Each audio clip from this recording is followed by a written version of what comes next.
bonjour à tous. Donc, je fais suite à la première vidéo que j'ai fait sur les devoirs des enfants par rapport est-ce un trouble d'apprentissage ou est-ce votre enfant qui n'a pas envie de travailler.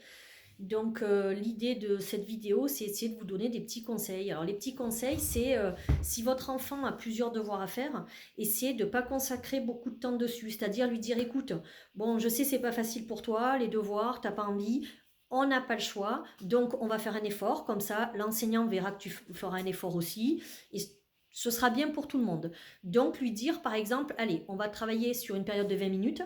On met le chrono. Par contre, pendant 20 minutes, tu fais ça bien, tu te concentres et tu essaies de te faire de ton mieux. D'accord? Vous voyez, bien lui donner dès le départ les consignes. Voilà, on va essayer de faire ça sur 15 ou 20 minutes. Vous voyez le temps avec lui, selon comment il réagit au bout de 20 minutes. Si vraiment c'est trop long, vous passez à 15. Mais vraiment lui donner un temps avec un chrono et lui dire, voilà, on travaille un peu moins longtemps, mais on essaie vraiment de faire les choses bien.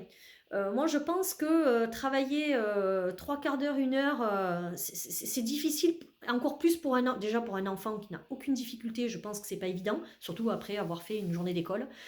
Mais un enfant qui a des difficultés, vous lui dites on va faire tous tes devoirs, hein, pour peu qu'il soit au collège, qui ait 5-6 devoirs à faire, ça veut dire que ça nécessitera des heures, et ça c'est clairement pas possible, et vous allez passer une demi-journée d'enfer pour vous, pour lui, et non. Et puis c'est pas ça qui va l'aider de toute manière à évoluer.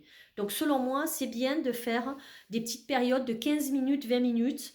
Si vraiment c'est pas fini, parce que comme je vous dis, il est au collège par exemple, on fait une pause et on revient après la pause et on refait un exercice. Mais voilà, essayez de faire voir par petites tranches plutôt que faire d'un coup un gros devoir.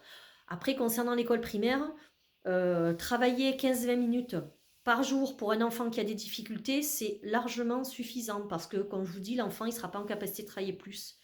Donc voilà mon petit conseil, faire plus les devoirs par petites périodes de quelques minutes plutôt que de faire d'un coup tous les devoirs.